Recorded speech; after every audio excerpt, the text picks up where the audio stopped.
আসসালামু আলাইকুম ভিউয়ার্স। ঈদের ছুটির পরে বাচ্চাদের স্কুল কিন্তু খুলে গেছে।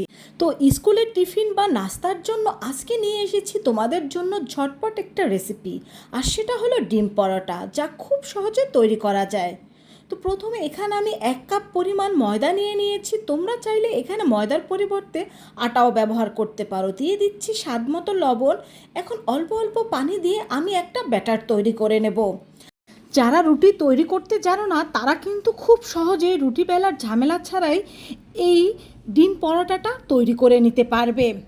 আর বিকেলের নাস্তা বা টিফিনে বাচ্চারা কিন্তু এই ডিম পরোটা খুবই পছন্দ করে থাকে।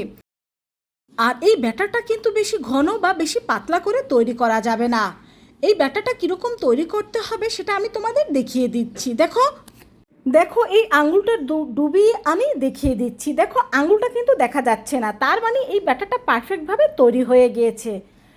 তো ব্যাটারটা এক সাইড করে রেখে এখানে আমি 3টে ডিম নিয়ে নিচ্ছি। তোমরা যেরকম বা যে কয়টা ডিম পরোটা তৈরি করতে চাও সেরকমভাবে ডিম আর এই ব্যাটারটা তৈরি করে নেবে।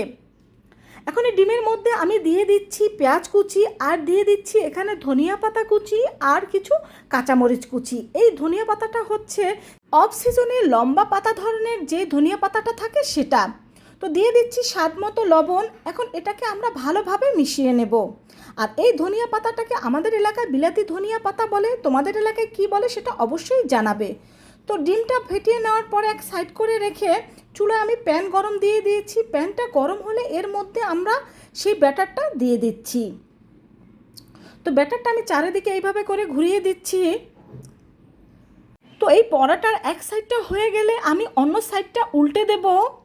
আর এখানে যেহেতু আমি ননস্টিকের কড়াই ব্যবহার করছি, এখানে তেলটা না দেওয়া সত্ত্বেও এটাকে উল্টানো যাচ্ছে। তবে তোমরা যদি অন্য কোনো কড়াইতে এটা তৈরি করে নিতে চাও আর সেক্ষেত্রে যদি লেগে পড়ে, তোমরা এখানে সামান্য একটু তেল ব্রাশ করে নিতে পারো। এখন আমি দিয়ে দেবো এখানে সামান্য পরিমাণের তেল। আর এই তেলটা দিয়ে এই পরোটাকে আমি ভালোভাবে ভেজে নেব। আর দেখেই বুঝতে পারবে যে এই পরোটাটা কতটা পারফেক্টভাবে হয়েছে।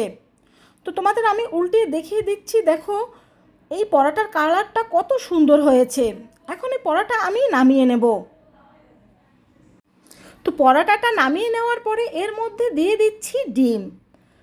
তো ডিমটার এক সাইডটা হয়ে গেলে এর উপরে আমরা যে পরোটা তুলে রেখেছিলাম সেই পরোটা এর উপরে দিয়ে দেব। তো এর উপরে সেই পরোটাটা আমি দিয়ে দিচ্ছি। দিয়ে দেওয়ার পরে এটাকে 1 থেকে 2 মিনিট ভেজে নেওয়ার পরে এখন এটাকে আমরা উল্টে দেব। উল্টে দিয়ে অন্য সাইডটাও ভালোভাবে ভেজে নেব।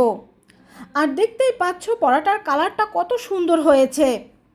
এখন এটাকে আমি রোল করে ভাজ করে নিচ্ছি দেখার সৌন্দর্যে। তোমরা চাইলে সরাসরিও এটাকে খেতে পারো, তবে যেহেতু বাচ্চাদের টিফিনে দেওয়া হবে তাই এটাকে একটু আমি রোল করে নিচ্ছি, যাতে বাচ্চাদের খাওয়ার আগ্রহটা আরও অনেক গুণে বেড়ে যায়।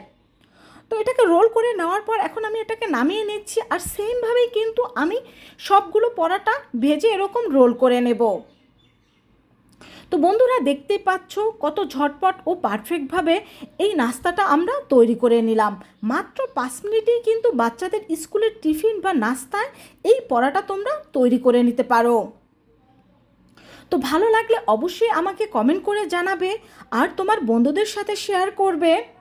আর আশা করছি এখন থেকে তোমরা এরকম ঝটপট ডিম পরোটাটা তৈরি করে নিতে পারবে। আর এই ডিম পরোটা কিন্তু ছোটদের পাশাপাশি বড়রাও খুব পছন্দ করে থাকে। তো সবাই ভালো থেকো। খোদা হাফেজ।